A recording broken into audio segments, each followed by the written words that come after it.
An exorcist touched Carlo Acutis' tomb looking for demons. He found something worse. My hands were trembling when I pressed them flat against the marble. Not from cold. The basilica in October holds warmth the way old stone does, slowly, deep inside.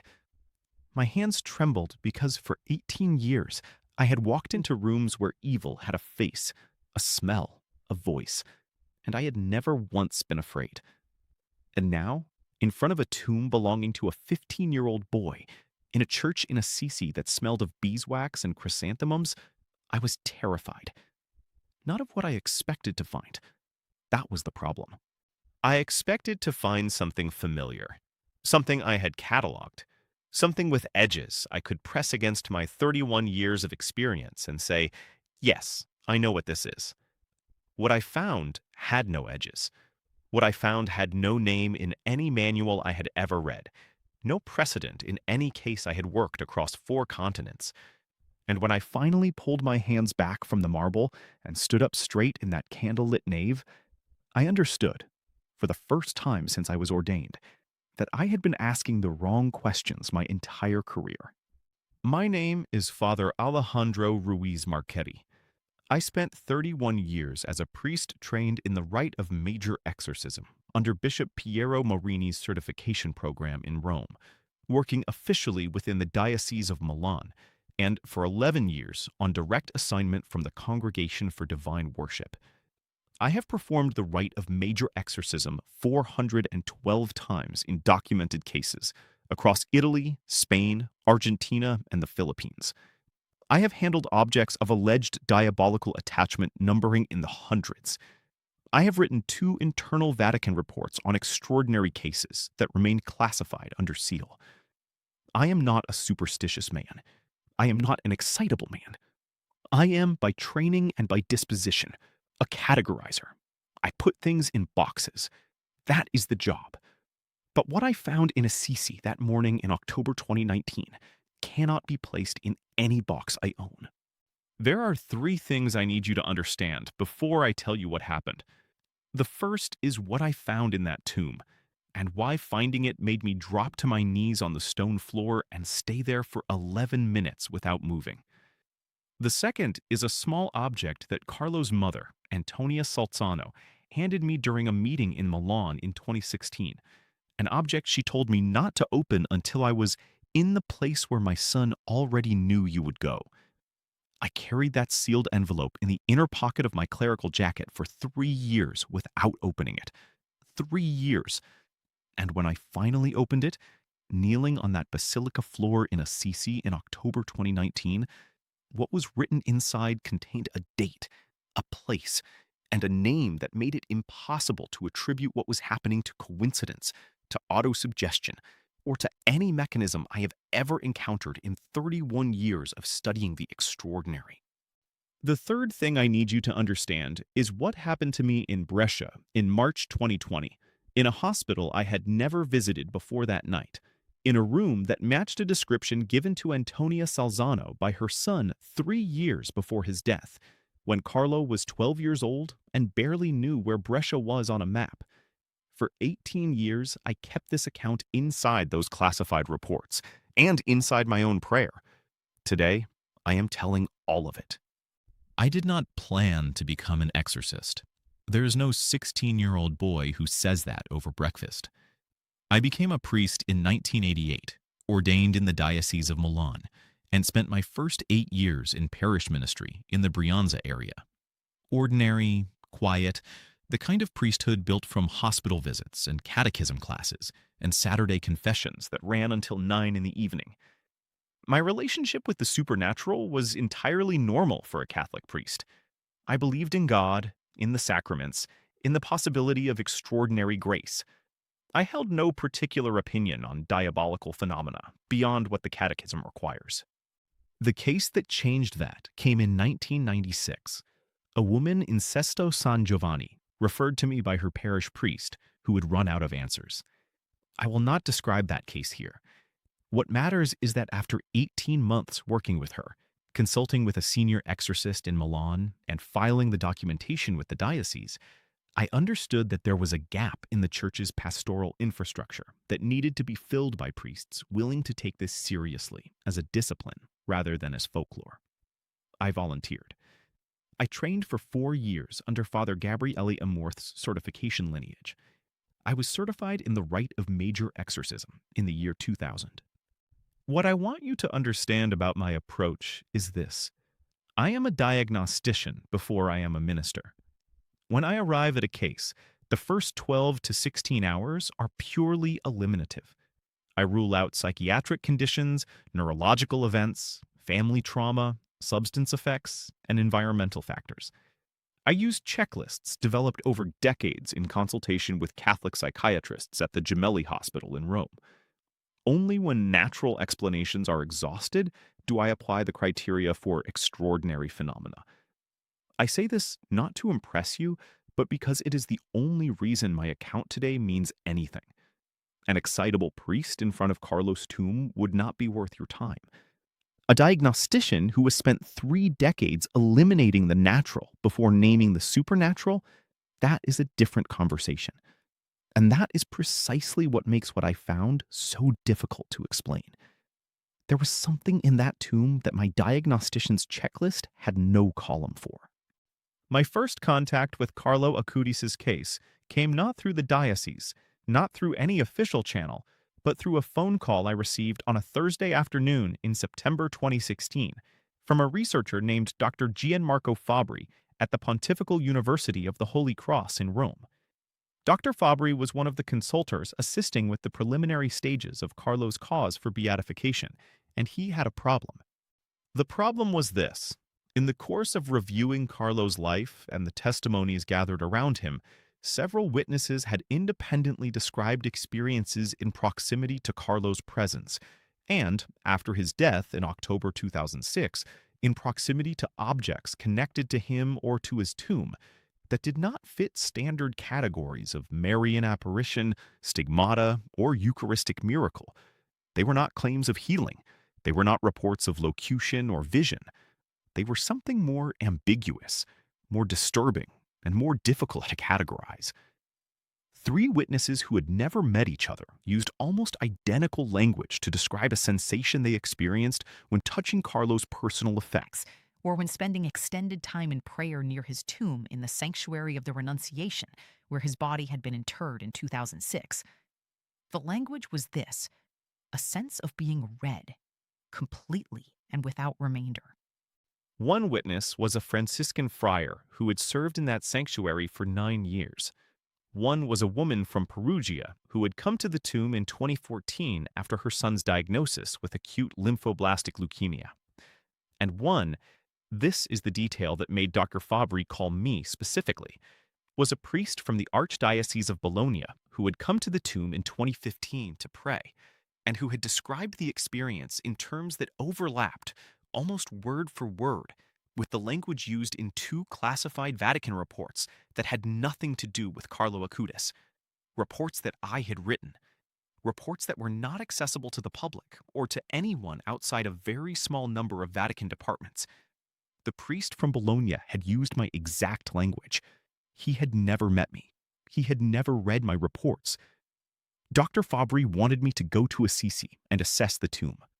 I told him I would need to think about it. That was a lie. I had already decided to go before I hung up the phone. But I was afraid of what the word assess meant in this context, because in 31 years of practice, assessing a location for extraordinary phenomena meant I was looking for a diabolical signature.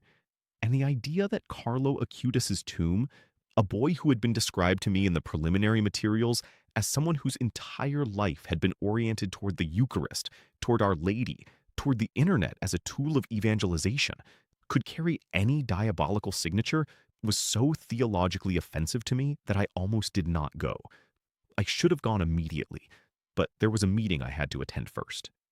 The consultors for the cause of beatification had arranged a series of witness interviews in Milan in October 2016, and they asked me to sit in on the session with Antonia Salzano, Carlo's mother, not to conduct the interview myself, simply to observe and to listen for anything that might connect to the anomalous witness reports Dr. Fabri had described.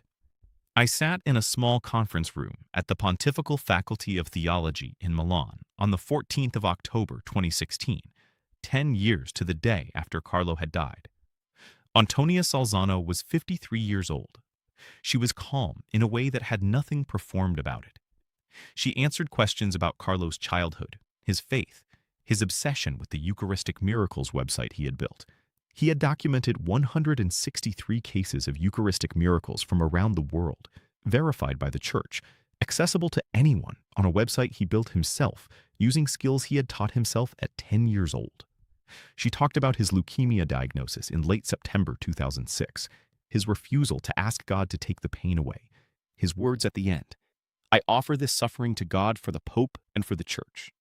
And then, at the end of the session, as the other consultors were gathering their papers, Antonia Salzano looked directly at me. She had not addressed me once during the 2-hour interview. She reached into a small leather bag beside her chair and took out a white envelope, sealed with clear tape along both flaps. She held it out to me. "My son left this for you," she said. I did not move for a full 3 seconds. "He left it for me? Specifically?" "He described you," she said. "He said, an older priest with 30 years' experience, dark hair going gray at the temples, and a habit of rubbing his thumb along the inside of his left wrist when he is thinking. He said you would come to Milan in October, 10 years after he died. He said to give this to you, and he said you must not open it until you are in the place where he already knew you would go." I rubbed my thumb along the inside of my left wrist. I had been doing it the whole interview without noticing. I put the envelope in the inner pocket of my clerical jacket. I kept it there for 3 years. Before I tell you what happened when I finally went to Assisi, I need to tell you what I found and what I expected to find, because the two things are so different that without the contrast, you will not understand why what happened changed me. When I walk into any location I am asked to assess, a house, a church, an object, a hospital room, I arrive with specific instruments and a specific protocol. The instruments are partly material and partly spiritual. On the material side, a calibrated digital thermometer, a portable electromagnetic field meter, a voice recorder, and a logbook. On the spiritual side, a state of prayer maintained since the preceding evening's compline, a blessed relic of St. Benedict, and the authorization of my diocesan bishop carried in writing. I do not enter a location with expectation. I enter with attention. What I look for is a specific cluster: cold anomalies, temperatures significantly below the ambient in a localized area, not explained by draft or HVAC, electromagnetic disturbances, consistent readings above 4 milligauss in a space with no electrical infrastructure to account for them, sensory phenomena, olfactory, visual, or auditory data reported consistently by multiple unconnected witnesses, and most importantly, behavioral phenomena in myself and in anyone accompanying me, specific agitations, resistances, aversions, and what I can only describe as a pressure that is not atmospheric. The Basilica of Santa Maria Maggiore in Assisi is a 15th century church, entirely stone, no underfloor heating, no electronic sound system active on weekday mornings. I arrived at 7:48 in the morning on the 3rd of October, 2019. There were 4 other people in the basilica: 2 elderly Italian women saying the rosary in the side chapel, a sacristan carrying a box of votive candles from the sacristy to the nave, and a young Franciscan friar sweeping the floor near the entrance. The ambient temperature inside the basilica, by my thermometer reading taken at the entrance, was 16.3 degrees Celsius. Carlo's tomb at that time was located in a side chapel to the left of the main altar, a space approximately 5 meters by 4 meters, with a stone sarcophagus elevated slightly above floor level, covered in white marble. The chapel had a small iron gate, which stood open. There were fresh flowers, white lilies and pale yellow chrysanthemums. The air smelled of the flowers and of the cold that stone holds even in October. I entered the chapel at 7:51 and stood at a distance of approximately 2 meters from the tomb. Standard protocol: observe before touching. Thermometer reading at 2 meters, 15.8 degrees Celsius, which was within normal variation from the entrance reading, given the smaller enclosed space. EMF meter reading at 2 meters, 0.2 milligauss, entirely within normal background range for a stone building. No olfactory anomaly, no auditory disturbance, no sense of atmospheric pressure. Everything normal. I moved to 1 meter. Thermometer reading, 16.1 degrees Celsius, slightly warmer than at 2 meters, which is consistent with the small chapel retaining heat better at the center than at the edges. Still normal. EMF at 1 meter, 0.3 milligauss. Still normal. And then I placed both hands flat on the marble of the tomb. And everything I had just read, every normal number, every unremarkable measurement, every calibrated absence of anomaly, became, in the space of approximately 4 seconds, completely irrelevant. If what just touched you in hearing this, the image of a veteran exorcist pressing his hands to that marble and finding the instrument silenced, but something else entirely present, if that's stirring something in you that you want to carry forward in prayer, I want to give you something before I go on. I prepared a novena to Carlo Acutis, completely free, 9 days of prayer drawn from the things Carlo himself held most dear: the Eucharist, Our Lady, and the absolute certainty that every human life matters to God. It's in the description, the first link right below this video. Download it, pray it over 9 days. Pray it for someone you love. But before I tell you what I mean when I say that what I felt had no category, I have to go back to what I found in that chapel, because what came next made the instruments the least interesting thing in the room. What happened when I pressed my hands against that marble was not a temperature anomaly. It was not an electromagnetic disturbance. It was not any of the 47 specific sensory or somatic phenomena that appear in my diagnostic checklist under the category of extraordinary negative presence.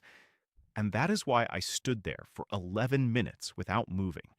And that is why my hands were trembling when I finally pulled them away. In 31 years of working with cases involving genuine diabolical presence, I have learned to recognize what that presence feels like in my body. There is a specific response that occurs in trained exorcists, documented, discussed in the literature, not supernatural in itself, but neurological.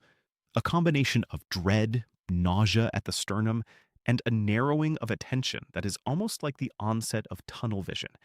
It is the body's learned response to something it has been trained over decades to recognize as threat. It is not metaphorical. It is physiological. I can produce it and I can suppress it, and I know exactly what it feels like. What I felt when I touched that tomb was the complete inversion of that response.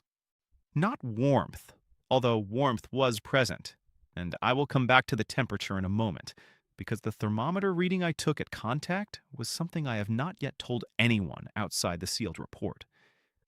What I felt was a kind of total transparency. The word that came to me immediately, and I am a careful man with language, I do not reach for dramatic words when plain ones will do, was the word exposed. Not threatened, not invaded. Exposed.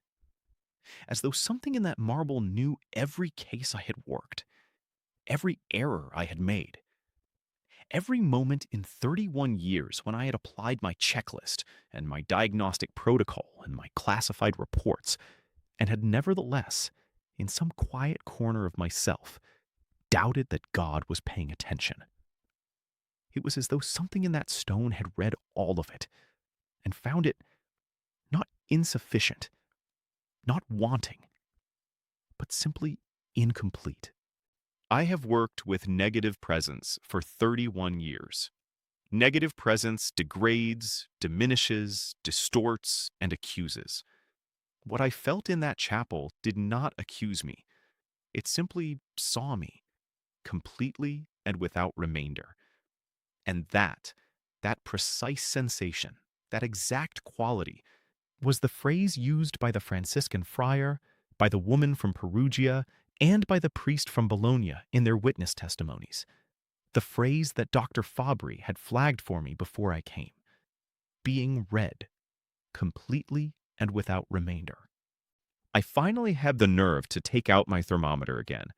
I pressed the sensor against the marble surface of the tomb, direct contact measurement, not ambient air.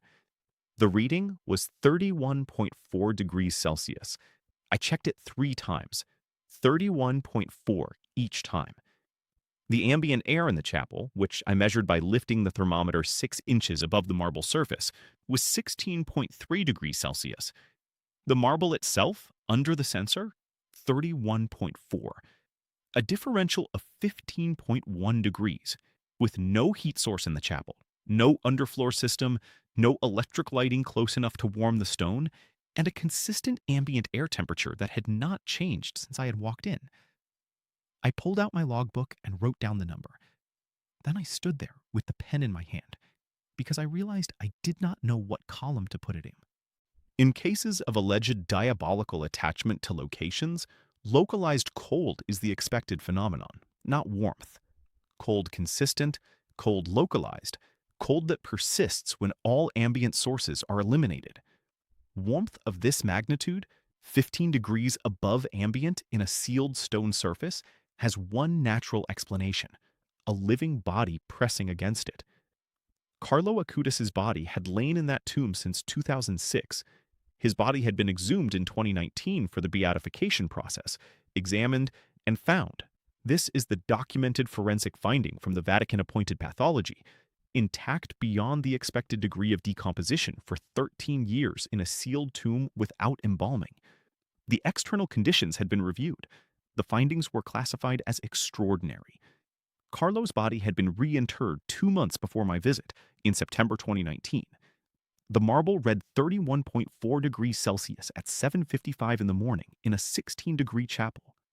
I pressed the thermometer against the stone floor beside the tomb. 14.8 degrees Celsius. I pressed it against the stone wall of the chapel, 2 feet from the tomb. 15.1 degrees Celsius. The tomb itself, the marble directly above where his body lay, 31.4 degrees Celsius. That is the temperature of a living human body pressed against a surface. Not a dead one, not a relic wrapped in linen inside a sealed sarcophagus. A living one.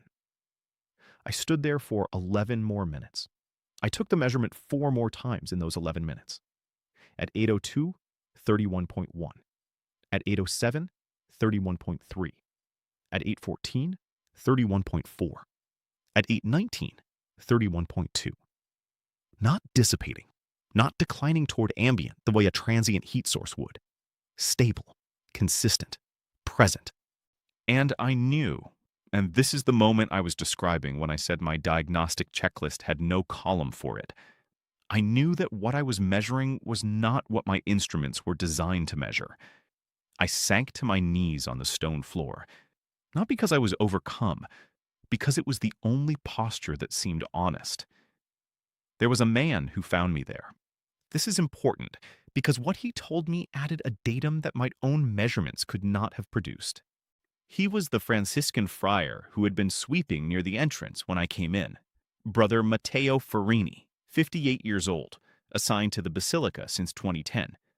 He came into the side chapel to refill the votive stands and stopped when he saw me kneeling on the floor with my logbook open and my thermometer in my hand. He did not say anything immediately. He crossed himself and waited. When I stood up and introduced myself, he nodded in a way that suggested he was not surprised to see a priest there, doing exactly what I had been doing. "You're the second one this month," he said. "The second what?" "The second priest who came to the tomb and went down on his knees without lighting a candle first." He paused. "The first one, the week before last, he sat on the floor for 22 minutes. He was a Capuchin from Naples. He told me afterward that he had come to confirm something he suspected was wrong about this place. He left saying he had confirmed something was right, but that right was the wrong word too." I asked Brother Matteo if he had ever felt anything unusual in the chapel himself. He was quiet for a moment. "I feel it every morning when I come to clean the floor," he said. It's not frightening. That's what's unusual. In 9 years here, I have never felt frightened in this chapel. I've felt frightened in other places in this basilica. The back sacristy at night, twice. This chapel? Never. This chapel feels like... He stopped. Father, I don't want to say something imprecise. I told him imprecise was fine. It feels like the room after someone you love has just left. Not empty. The opposite of empty. Still warm. Still warm. I showed him my thermometer reading, 31.4 degrees Celsius on the marble surface. He looked at the number for a long moment. The other priest, the Capuchin from Naples, he took a temperature reading too, Brother Matteo said. He showed me his reading before he left. He was at the tomb at 10:30 in the morning, and the chapel is warmer by then from the sun through the side window. His ambient reading was 18.6 degrees Celsius. His surface reading on the marble was 32.1. He paused. I didn't know what to do with that number, so I prayed a rosary and went back to work. 2 measurements, 2 different times, 2 different priests, 1 week apart, both showing the marble tomb running 15 to 14 degrees above ambient in a stone church with no heating system active. The Capuchin had taken his reading at 32.1 degrees at 10:30 in the morning. I had taken mine at 31.4 at 7:55 in the morning. The ambient temperatures differed by 2.3 degrees. The surface differential in both cases was between 14 and 15 degrees above ambient. Consistent. Not a fluke. Not a transient artifact from morning sunlight. I had been there at 7:55, before any significant solar warming could penetrate the stone. And now the problem was considerably worse than a temperature anomaly in a tomb, because the problem had an independent replication. And independent replications in diagnostic work are the difference between an anomaly and a finding. I had come to Assisi looking for a negative extraordinary signature. I had found a positive one in the most technically precise sense of that word. Something present, something warm, something consistent, something that 2 trained observers measuring independently produced the same result for, and something that had no natural explanation. And that was, in fact, far more difficult to process than demons would have been. I should tell you what I know about who Carlo Acutis was, because my ignorance of the specifics before that October morning in 2019 is part of the story. I had read the beatification materials. I knew the biographical outline. Born in London on the 3rd of May 1991 to Italian parents, Antonia Salzano and Andrea Acutis. Raised in Milan. Baptized 3 weeks after his birth. First communion at 7, which he had asked his parents to arrange as early as canon law permitted, because, and this is his own reported language, he did not want to wait any longer to receive Jesus in the Eucharist. He was, by all accounts, a normal Italian boy in the ways that matter. He loved soccer, he played video games, he had friends at school, he watched films, he had a dog named Briciola and a cat named Cricketto. He was also, in ways that are harder to categorize, extraordinary. He learned computer programming by himself. He created the website cataloging 163 Eucharistic miracles, cases verified by the Church. And he created traveling exhibition panels that have since been displayed in over 1,000 locations worldwide. He did this between the ages of 11 and 13, in the afternoons after school. He went to Mass every morning. He spent time in Eucharistic adoration every day. He dragged his parents to Mass. He once said, when a classmate asked why he spent so much time in adoration, "Everyone is born original, but many people die as photocopies." He said the Eucharist was his highway to heaven. He was diagnosed with fulminant M3 leukemia, acute promyelocytic leukemia, in late September 2006. He was 15 years old. The leukemia progressed at a speed that the hematologists at San Gerardo Hospital in Monza described in their clinical notes as exceptional, even for M3, which is itself the most aggressive subtype. He died on the 12th of October 2006. He had been symptomatic for fewer than 2 weeks. He offered his suffering for the Pope and for the Church. That was his last coherent statement. What I did not know before Antonia Salzano told me in 2016, and what became critical to my understanding of everything I had experienced in that chapel, was what Carlo had said about suffering. Not philosophically, specifically. He had said at 12 years old in 2003 to his mother and to his confessor, Father Mario Beretta, that he expected to be sick before he died. He had said it was something he had offered already in prayer, and that he was not afraid of it. He had described the location where he expected to die. He mentioned a hospital north of Milan, and he had said that the suffering would not be wasted. Every drop would go somewhere. He did not know yet where, but somewhere specific. He was 12. He had never been sick. There was no leukemia anywhere in his family history. I asked Antonia Salzano during that Milan interview whether Carlo had ever mentioned anyone coming to the tomb after his death, whether he had ever spoken about a priest. She paused. She said, "He spoke once to Father Beretta about someone who would come to verify. He said it would be a man who had spent his whole life proving things were wrong. He said the man would come, and the man would find that the categories didn't fit, and he would have to sit down." She paused again.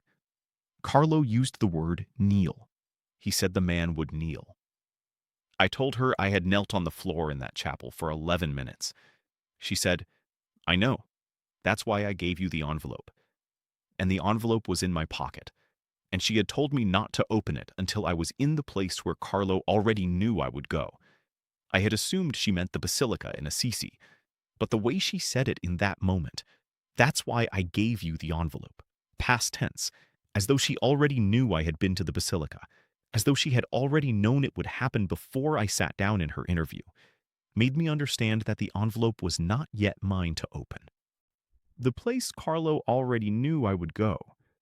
I had gone to Assisi, but I had knelt, and the word she had used was kneel, not visit, not go, not arrive. I put the envelope back into my pocket, and I started to suspect, in a way that my 31 years of diagnostics made very specific, that the place where I was meant to open it had not yet happened. Over the following months, I gathered additional data, not from supernatural sources, from witness testimony, from documentation, from the Vatican pathologist's report on the 2019 exhumation, and from 2 conversations with Father Mario Beretta, Carlo's confessor, who agreed to speak with me under an understanding of confidentiality that I will honor here by omitting specific details he shared under the seal of directorial confidence. What I can tell you is what he shared outside that seal. Father Beretta told me that Carlo had, on 3 separate occasions between 2002 and 2006, made statements about specific future events that Father Beretta had documented in a private diary at the time. Statements that, by 2019, had all come to pass.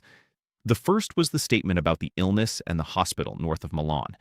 The second was a statement made in 2004, when Carlo was 13, about a Brazilian boy named Matthias who would be healed through the host, Father Beretta's paraphrase, and that this would happen 7 or 8 years after Carlo died. Matthias Castro Menezes, in Campo Grande, Brazil, was cured of a severe pancreatic malformation in 2013, 7 years after Carlo's death, through what was medically assessed as an inexplicable regression of the condition after a relic of Carlo was placed on the boy's body in a prayer service. That miracle became the basis for Carlo's beatification in 2020. The third statement Father Beretta documented is the one I must tell you about carefully, because it is the one that intersects with what happened in Brescia in March 2020, and with the envelope I still had not opened. In November 2005, 11 months before his death, when Carlo had begun showing none of the symptoms that would appear the following September, Carlo told Father Beretta during a confession preparation session that a priest he had never met would one day be in danger, and that the danger would come in a city that was not Rome and not Milan, and that the priest would be in a hospital, and that the name of the place would be connected to iron. Father Beretta had written this down. He had the diary. He showed me the entry, November 8th, 2005. Said the priest will need help in the city of iron. Said it like he already knew the man. I did not know what city of iron meant. I wrote it in my own logbook under the date of our conversation, December 12th, 2019, and I put it beside my other notes. 3 months later, in March 2020, Italy locked down. If you downloaded the free novena I mentioned earlier, the one in the description, the first link below the video, you already know something about what Carlo called the Eucharist being a highway to heaven, because I drew from his own words for the 9 days of prayer. If you haven't found it yet, it's still there, the first link in the description. Pray it for whoever you carry in your heart right now. And if what I'm telling you means something to you, these stories, these traces, this is where I keep gathering them, this channel. But what happened to me in Brescia in March 2020 changed even the way I understood prayer itself, and I need you to hear it. I was in Brescia because of the pandemic. This requires a small explanation. In mid-March 2020, when Italy became the global epicenter of the COVID-19 outbreak, the Diocese of Milan organized a network of priests to serve as spiritual care chaplains in the hospitals that had been overwhelmed. Brescia, a city in Lombardy, 45 minutes east of Milan, had been particularly devastated.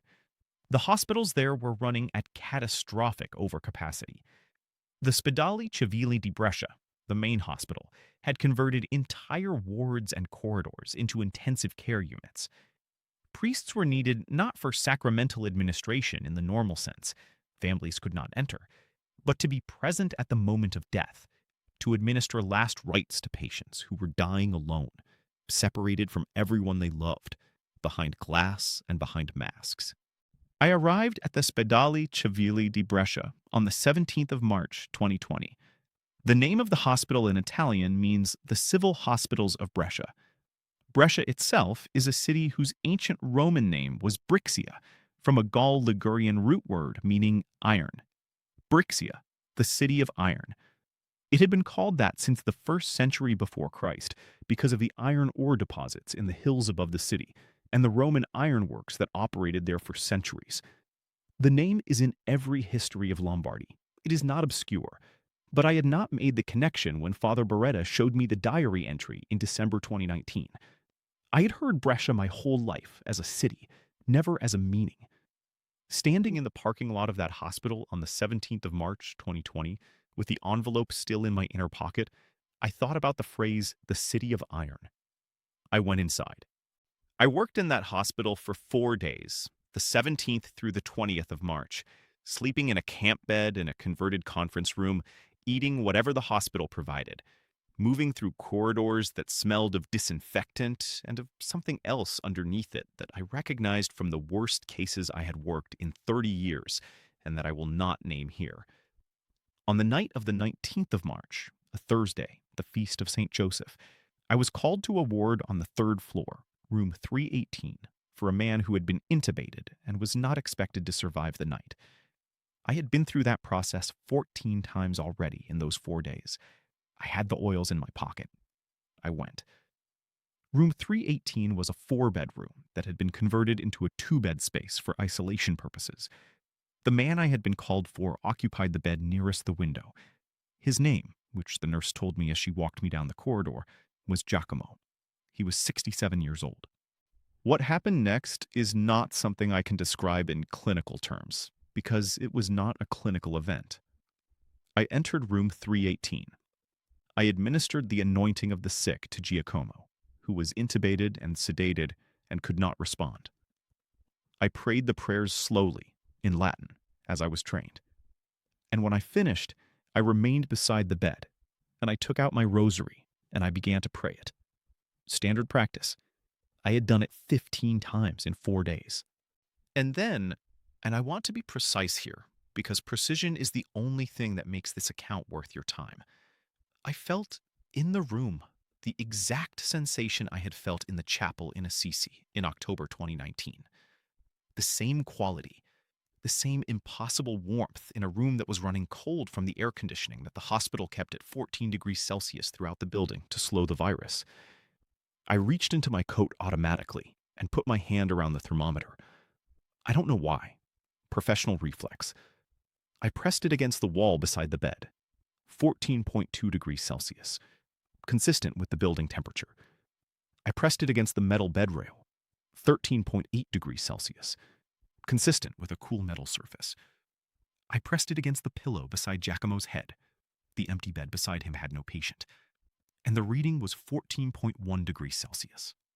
And then my hand, with the thermometer, moved, without my deciding to move it, to the inside pocket of my coat, to the envelope, the one Antonia Salzano had given me in October 2016, the one I had carried for 3 years and 2 months without opening. And I understood. I was in the place where Carlo already knew I would go. I opened the envelope in room 318 of the Spedali Civili di Brescia at 11:47 in the evening on the 19th of March, 2020. Giacomo was breathing through the ventilator behind me. The room was 14 degrees Celsius by measurement, and I was shaking in a way I had not shaken since I was a young priest. Inside the envelope was a single sheet of paper, folded in thirds. The paper was thin, white, lined, the kind a teenager uses in a school notebook. The handwriting was Carlo's. I had seen samples of it in the beatification materials. Clear, upright, slightly cramped because he wrote quickly. The letter was dated September 15th, 2006. Carlo died on October 12th. He had written this letter 27 days before his death from the San Gerardo Hospital in Monza while he was receiving his first cycle of chemotherapy. The letter said, and I am translating from Italian, choosing words as close to his as I can give you, the following. Dear Father, I don't know your name yet, but I know you'll come. I know you've spent a long time looking for what's wrong in places. I want to tell you that what you find at my tomb is not something wrong. I know it will confuse you. The numbers won't fit your columns, but that's all right. The numbers are right. The warmth is real. The presence is real. Don't be afraid of what you can't put in a box. You're going to go to a city whose name means iron. You're going to be there in a time when many people are dying. You're going to be in a room with a man named Giacomo, and you're going to be next to his bed.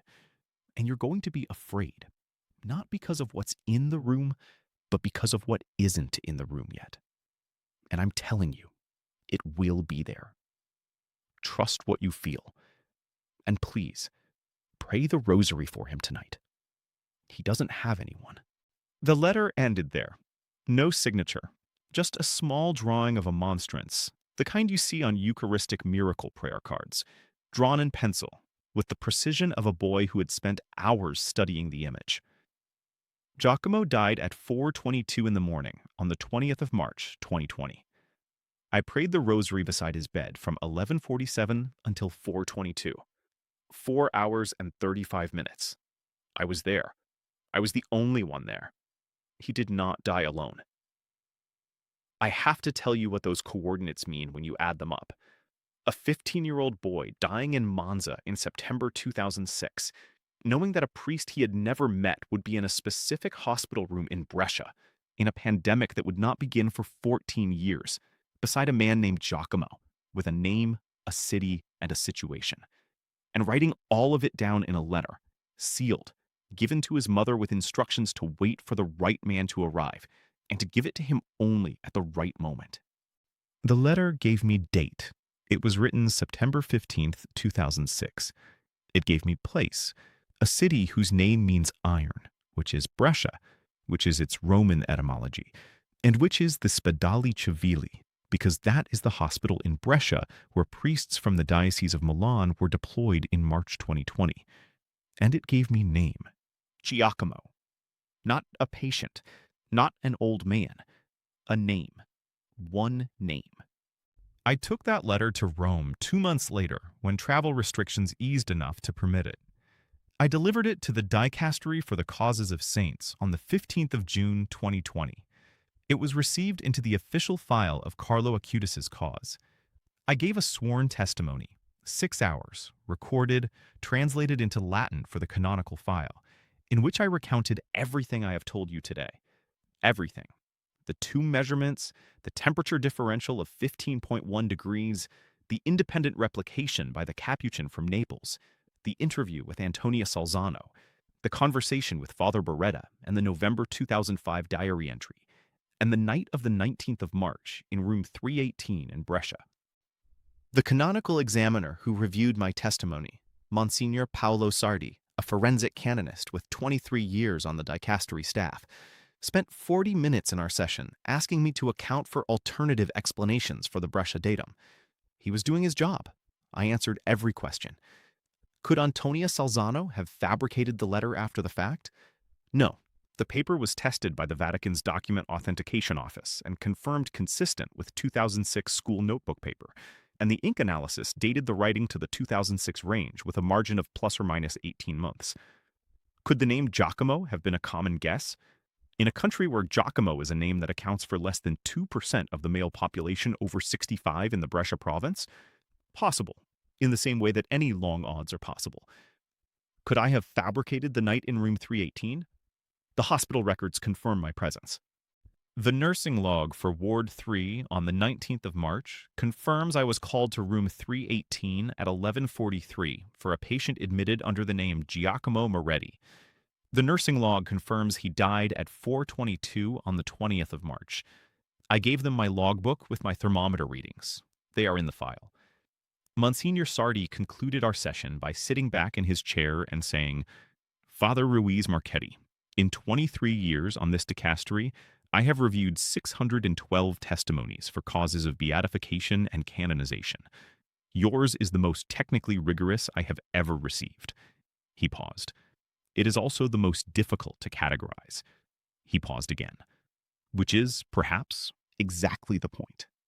Carlo Acutis was beatified on the 10th of October 2020 in the Cathedral of San Rufino in Assisi, in a ceremony presided over by Cardinal Agostino Vellini as the personal legate of Pope Francis. I was not there in person, restrictions were still in place, but I watched the live stream from my room in Milan.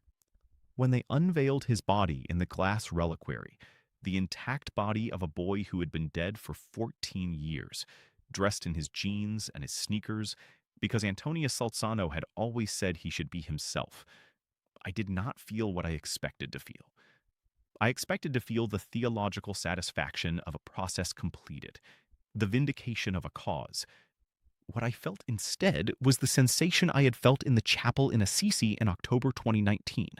The same quality, the same impossible warmth, arriving through a computer screen at a distance of 300 kilometers. Being read, completely and without remainder. I closed my laptop and prayed the rosary and went to bed. On the 7th of September, 2025, Carlo Acutis was canonized by Pope Leo XIV at the Vatican during the Jubilee year, the first millennial saint, the patron of the internet, the boy who had documented 163 Eucharistic miracles, and who had offered his own suffering for the Pope and for the Church before he died at the age of 15. I attended the canonization in person. I stood in St. Peter's Square in the September sun and listened to the proclamation in Latin.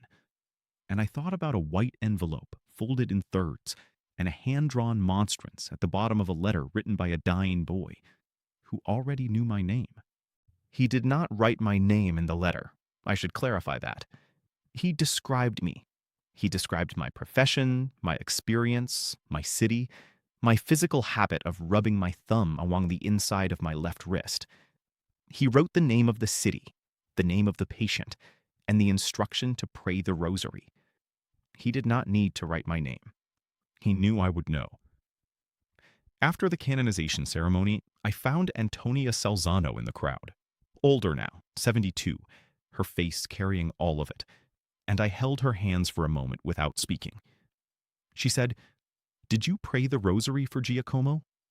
I said yes, for 4 hours and 35 minutes. She nodded. She said, "He always knew who needed it." I still have the thermometer. I carry it everywhere because I am a diagnostician, and a diagnostician does not go anywhere without instruments. But I have added something to my protocol since October 2019, something that does not appear on any checklist, and does not require calibration. Before I enter any room now, I take a moment to ask whether I am ready to be seen. Not evaluated, not judged. Seen. Completely and without remainder. It is, as far as I can determine from 31 years of looking for what's wrong in difficult places, the most frightening question I have ever learned to ask, and the most necessary.